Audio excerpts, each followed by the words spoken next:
News కు స్వాగతం. ముందుగా హెడ్లైన్స్. లబ్ధాక్ లో కొత్తగా 5 జిల్లాలు ఏర్పాటు, కేంద్ర హోంమంత్రి ప్రకటన.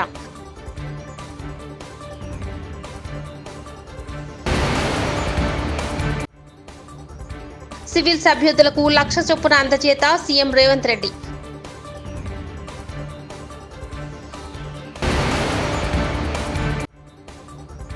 ఉప్పొంగిన గోదావరి, నీట మునిగిన ఆలయాలు.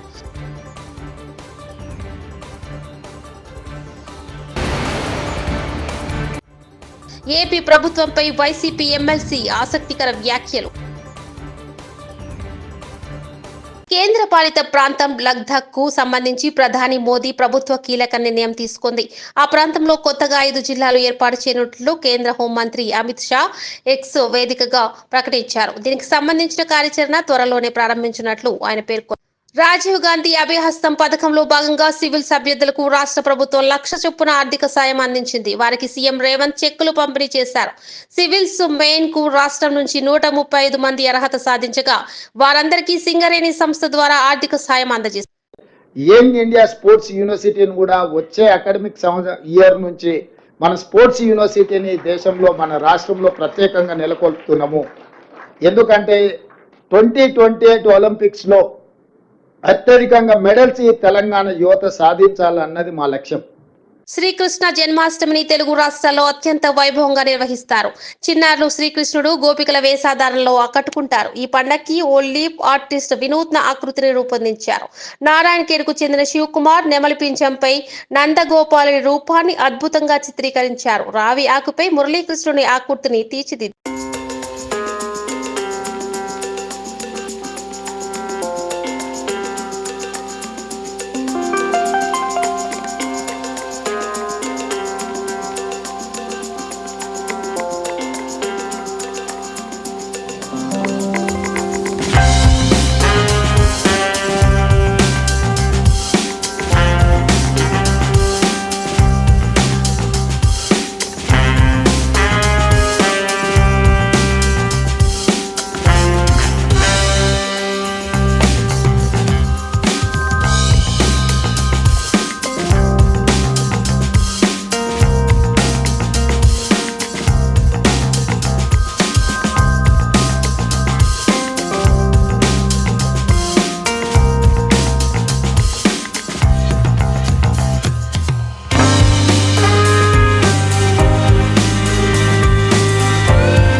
మహారాష్ట్రలో భారీ వర్షాలు దంచి కొడుతున్నాయి. దీంతో నాసిక్ జిల్లాలో గోదావరి నది ఉప్పొంగి ప్రవహిస్తోంది. నది ఒడ్డున గల ఆలయాలు పూర్తిగా నీటిలో మునిగిపోయాయి.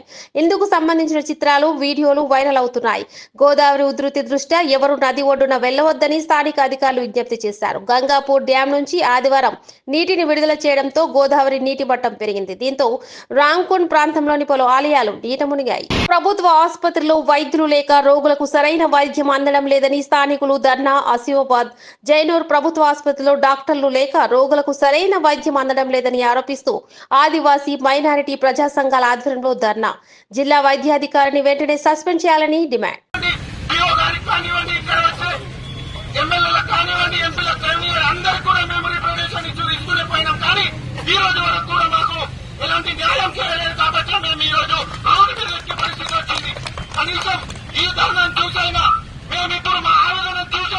కనీసం ఇప్పుడైనా ఈ ప్రభుత్వం కానివ్వండి, ఇక్కడ ఉన్న అధికారులు కానివ్వండి స్పందించకపోతే రేపటి రోజు మాత్రం ఈ తొట్టరిల్లిపోతే తెలంగాణ రాష్ట్ర ప్రభుత్వాన్ని తీర్చే పరిస్థితి కూడా ఈ చైనా నుంచి మొదలు పెడతామని కూడా మేము ఈ సందర్భంగా హెచ్చరిస్తున్నాం.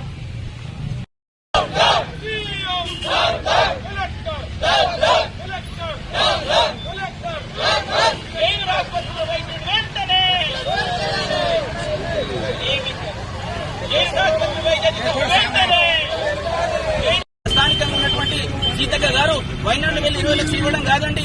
ఏజెన్సీ ప్రాంతంలో ఆదివాసీలు సరైన వైద్యం అందక తీవ్ర ఇబ్బందులు గురవుతున్నారు. మొత్తం కూడా గిరిజన ప్రాంతంలో డెంగ్యూ ఇతర విషజ్వరాలతో బాధపడుతున్నారు. వీళ్ళకి సరైన వైద్యం అందించడమే తప్ప మీ మెప్పు కోసం, మీ అధికార మెప్పు కోసం అక్కడ వెళ్లి 20 లక్షలు ఇవ్వడం కాదు. ఈ ప్రాంతాన్ని మీరు ఒక మంత్రిగా ఇన్ఛార్జ్ తీసుకున్న తర్వాత సీతక్క గారు ఈ కుమ్రం జిల్లాలో ఉన్న ఆదివాసులు మంచిగా చూడండి, వాళ్ళకి వైద్య విద్యం అందుతుందో లేదో తెలియజేయండి. అంతేగాని మీ మెప్పు కోసం మీ యొక్క హైకమాండ్ కలవడం, వారి మెప్పు కోసం ఇది చేయడం కాదు. ఈ ప్రాంతంలో వైద్యం ఖచ్చితంగా అందించాలి. సిర్పూర్, లింగపూర్ తర్వాత జైన్యుల్లో ఎటువంటి వైద్యాధికారులు లేరు, స్టాఫ్ సంబంధించిన వైద్యాధికారులు లేరు. తక్షణమే మీరు వైద్యాధికారులు నియమించండి, స్టాఫ్ నర్సు నియమించి చేయండి. లేదంటే మన నిరవ దీక్ష పాటు ఖచ్చితంగా మరో ఉద్యమానికి శ్రీకారం చుడతాం. ఇక్కడ నుంచి తెలంగాణలో ఏ ఉద్యమం జరగాలన్నా ఇక్కడ నుంచి స్టార్ట్ అవుతుంది కాబట్టి తిరుగు పోరాటం చేస్తాం. తక్షణం మీకు సాధ కాకపోతే గద్దె దిగండి. సీఎం రేవంత్ రెడ్డి గారు మావనాటే మా రాజ్య దిశగా మేము మరో పోరాటం శ్రీకారం చుడతాం. తక్షణమే 2 రోజుల్లో కలెక్టర్ స్పందించాలా, డాక్టర్ నియమించాలా. ఇక్కడ ఉన్నటువంటి ఎవరైతే శాతకాని పనికి రానటువంటి వ్యక్తి ఎవరైతే డిఎంఎస్ ఉన్నావో వారిని బర్తరఫ్ చేయాలా. యాక్టివ్గా ఉన్నటువంటి డాక్టర్ని వెంటనే జిల్లా వైద్యులు నియమించి ఖచ్చితంగా కుమ్రం జిల్లాలో పూర్తి స్థాయి వైద్యం అందించాలంటే అక్రమ కట్టడం అంటూ గుడికి శ్మశాన వాటికకు హైడ్రా నోటీసులు ఇచ్చారు. 40 ఏళ్ల కింద ఇల్లు కట్టుకున్న పేద ప్రజల పరిస్థితి ఏంటి? హైడ్రాని అభినందిస్తున్నా కానీ పేద ప్రజలను ఇబ్బంది పెట్టొద్దు. మా బీఆర్ఎస్ ప్రభుత్వంలో 1,00,000 డబుల్ బెడ్రూమ్ ఇండ్లు కట్టాం. 60,000 ఇండ్లు పేదలకు ఇచ్చేశాం. ఇక 40,000 ఇవ్వాల్సి ఉంది. ఎవరైతే చెరువుల దగ్గర, నాలాల దగ్గర ఇల్లు కట్టుకున్న పేద ప్రజలు ఉన్నారో వారికి డబుల్ బెడ్రూమ్ ఇల్లు ఇవ్వండి. బీఆర్ఎస్ కూకట్పల్లి ఎమ్మెల్యే మాధవరం కృష్ణారావు. 40 ఏళ్ల కింద ఉన్నటువంటి టెంపుల్, ఆ టెంపుల్కి ఇచ్చారు. మీరు మున్సిపాలిటీ బిల్డింగ్ కట్టారంట, జిహెచ్ఎంసీ బిల్డింగ్ కట్టారట. మరి దాని పరిస్థితి ఏంటి? గ్రేవ్ గార్డ్ ఉంటుంది చెర్లలో, చాలా మటుకు ఎక్కువ పెద్దలు ఉన్నప్పుడు చాలా మటుకు చెర్ల పక్కకే గ్రేవ్ గార్డ్ పెట్టారు, వాళ్ళు కట్టారు. దాని కూడా నోటీస్ ఇచ్చారు. మరి ఇవన్నీ తీస్తే ప్రజలలో ఏ రకంగా బాధపడుతారో ఆలోచన చేసుకోమని చెప్పి నేను హైడ్రా కమిషనర్ గారికి, అదేవిధంగా ముఖ్యమంత్రి గారు కూడా మీ ద్వారా నేను విజ్ఞప్తి చేస్తా ఉన్నాను. ఖచ్చితంగా దీన్ని మీరు చేసే పని నేను పూర్తిగా ఒక శాసనసభ్యునిగా నేను మద్దతు ప్రకటిస్తూ ఉన్నాను. మీరు చేసే పనులలో ఎంబడే దాన్ని ఏ రకంగా ఉందో బీద ప్రజలకు అన్యాయం జరగకుండా, అదేవిధంగా ఉన్నటువంటి ఎక్స్పైర్ భూమిని ఎంబడే దాన్ని టేకప్ చేసి డెవలప్ చేసే విధంగా, అదేవిధంగా ఉన్నటువంటి పట్టాదారులకు టీడీఆర్ ఇచ్చేసి పట్టాదారులను కూడా తొలగించే విధంగా ఉంటే చర్యలు ఇంకా బాగుంటుందని చెప్పి నేను తెలియజేస్తా ఉన్నాను. రాజకీయాలకు అతీతంగా చేయండి, రాజకీయాలకు కక్షపూర్వకంగా చేయొద్దని చెప్పి విజ్ఞప్తి చేస్తా ఉన్నాను. ఒక్కొక్క పార్టీ చూస్తే, ఇలా బీజేపీ పార్టీ చూస్తే రాష్ట్ర అధ్యక్షుడు ఒక మాట మాట్లాడుతున్నాడు, వాళ్ళ ఎంపీ ఒక మాట మాట్లాడుతూ ఉన్నాడు. ఈ రకమైనటువంటి కక్ష సాధింపులు పోకుండా మీ వ్యక్తిగత కక్షలతోని ఒక పార్టీని టార్గెట్ చేయొద్దని చెప్పి విజ్ఞప్తి చేస్తా ఉన్నాను. మీరు చేసే పనికి ఒక శాసనసభని మద్దతు ప్రకటిస్తాం తప్ప బీద ప్రజల దగ్గర రావద్దు. అదేవిధంగా ఇలా 40,000 మంది డబుల్ బెడ్రూమ్లు మా ప్రభుత్వం ఉన్నప్పుడు 1,00,000 ఇళ్ళు కట్టాం. 61,000 మంది డబుల్ బెడ్రూమ్లు ఇచ్చాం. ఇంకా 40,000 డబుల్ బెడ్రూమ్లు ఉన్నాయి. డబుల్ బెడ్రూమ్లు ఏవైతే ఎక్కడెక్కడైతే ఈ చెర్లలో కొద్ది ఎఫెక్ట్ అయినటువంటి వాళ్ళు కానీ, నాలలో ఉన్నటువంటి ఎఫెక్ట్ అయినటువంటి వాళ్ళు అందరూ కూడా ఆ డబుల్ బెడ్రూమ్లు ఇచ్చి అలా కట్టేయండి. ఇప్పటికీ ఉన్నాయి, కావాలంటే 40,000 మంది ఉన్నారు కాబట్టి 10-12,000 మంది మూసినది మీద కానీ ఇక్కడ నాలాల మీద కొంతమంది ఆక్రమించుకున్నటువంటి వాళ్ళు ఉన్నారు. వాళ్ళందరినీ కూడా తొలగించి వాళ్ళు ఎంబడే వాళ్ళు డబుల్ బెడ్రూమ్ ఇచ్చి అది ఇమీడియట్గా నాలను కూడా టేకప్ చేయమని చెప్పి నేను విజ్ఞప్తి చేస్తాను. ఎందుకంటే కేసీఆర్ గారు ప్రభుత్వం ఉన్నప్పుడు డబుల్ బెడ్రూమ్లు ఉన్నాయి.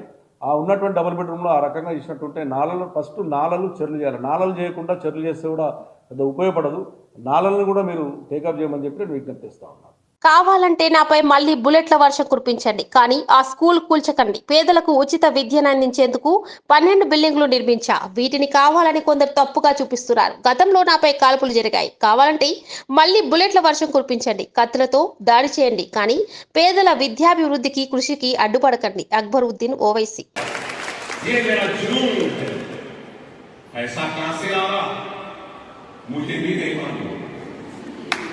हम लोगों को शिकायत रहती है, शिकवा रहता है, अरे बाबा इतना पैसा कहां से आ रहा है मेरे पास? अरे भाई मेरे से शिकायत क्यों, अल्लाह से शिकायत करना। अरे अल्लाह इस गुनहगार को क्यों दे रहा, हम नेक लोगों को क्यों नहीं दे रहा? अल्लाह से पूछो।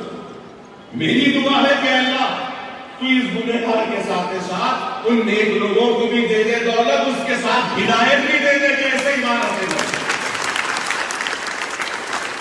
मुझसे दुश्मनी है, मुझसे शिकायत है, मुझसे शिकवा है, मैं खराब हूं तो सही है। मैं 12 इमारतें बनाया, मुझ पे इल्जाम लगाने वाले, मुझको खराब कहने वाले से मैं दरखास्त करूंगा कि आप 24 इमारतें बना दो। मैं 40,000 बच्चों को पढ़ा रहा हूं, आप 4 लाख बच्चों को पढ़ा दो। इससे कौम की भलाई होगी ना। मुकाबला करना है तो ये मुकाबला करो। अकबर तूने बल्लागुड़े में ऐसी इमारत बनाई तो हम इससे अच्छी बनाए। अकबर तू हजारों बच्चों को पढ़ा रहा है, हम लाखों को पढ़ा रहे हैं। अकबर तू लाखों खवातीन को हुनर दे रहा है तो हम सैकड़ों को देंगे, करोड़ों को देंगे। अकबर तो 1000 यतीमों की कफालत कर रहा है, हम 10,000 यतीमों की करेंगे। मुकाबला इस तरीके से करो ना, जवाब अकबर का इस तरीके से दो ना, इससे कौम का भी फायदा है। नहीं, अकबर साहब यतीम के सर पे हाथ रखे तो हाथ जरा टेढ़ा था, सीधा है ना,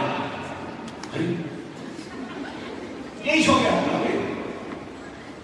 नहीं, अकबर साहब ऐसा क्यों रखे, ऐसा रखना।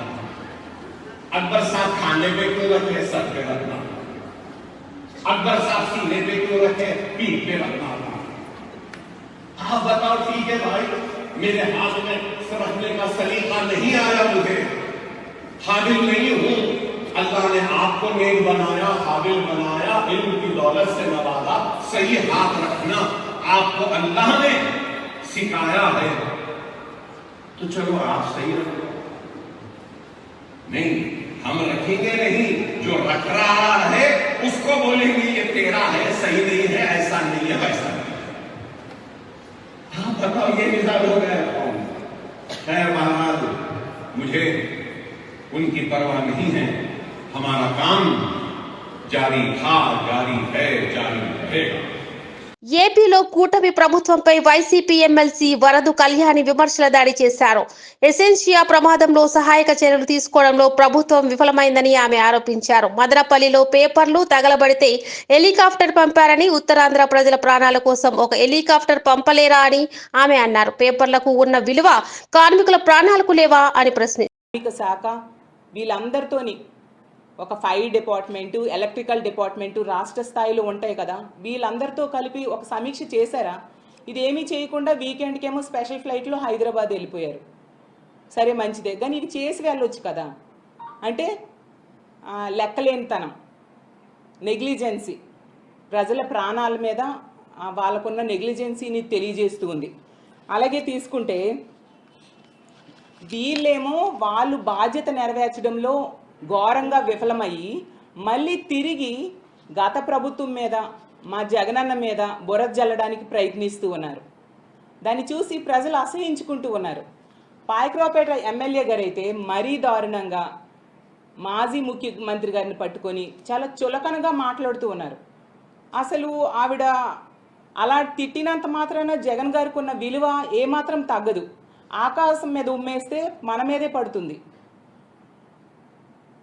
అసలు అనిత గారికి నేను ఒకటే అడుగుతూ ఉన్నాను, అమ్మ మీరు వాడుతున్న భాష, మీరు మాట్లాడుతున్న మాటలు ఈ సభ్య సమాజం వింటే ఏమనుకుంటుంది? రాష్ట్రంలో ఉన్న తల్లిదండ్రులు ఏంటి ఈవిడ ఇలాంటి భాష మాట్లాడుతున్నారు, మా పిల్లలు ఇది నేర్చుకుంటారేమో అని భయపడుతూ ఉన్నారు మీ భాష చూసి. అందరి వరకు ఎందుకు మీ పిల్లలు అడగరా, అమ్మ ఏంటి ఇలాంటి భాష మాట్లాడుతున్నావు అనేసి? రేపొద్దున పిల్లలు అదే భాష మాట్లాడితే తప్పు అని మీరు చెప్పగలరా? చెప్తే అమ్మ నువ్వు మాట్లాడిన మాటలే కదా మేము మాట్లాడుతున్నామని అనరా? ఇదేనా మీరు ఫ్యూచర్ జనరేషన్స్కి ఇస్తున్న సందేశం అని నేను అడుగుతూ ఉన్నాను. నాగార్జున సాగర్ ప్రాజెక్టులో క్రస్ట్ గేట్ల వద్ద మొసలి నీటి నుంచి బయటికి వచ్చి సేద తీరుతున్న దృశ్యం కనపడింది. భారీ వరద కారణంగా ప్రాజెక్టులో మొసళ్ల సంచారం పెరిగిందని, పర్యాటకులు నీళ్లలోకి దిగొద్దని అధికారులు సూచించారు. భద్రతా సిబ్బంది కార్యాలయం వెనకాల మెయిన్ గేట్ వద్ద మొసలి ప్రత్యక్షం కావడంతో మొసలిని చూసి పర్యాటకులు ఆనందం వ్యక్తం చేశారు.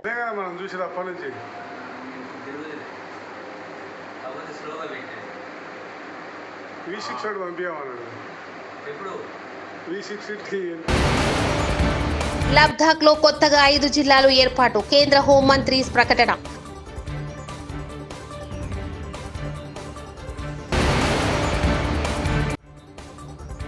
సివిల్స్ అభ్యర్థులకు 1,00,000 చొప్పున అందజేత సీఎం రేవంత్ రెడ్డి.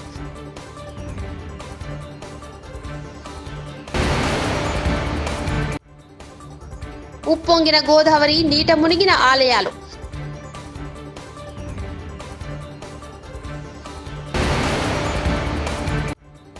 ఏపీ ప్రభుత్వంపై వైసీపీ ఎమ్మెల్సీ ఆసక్తికర వ్యాఖ్యలు. ఇవి బులెటిన్ విశేషాలు.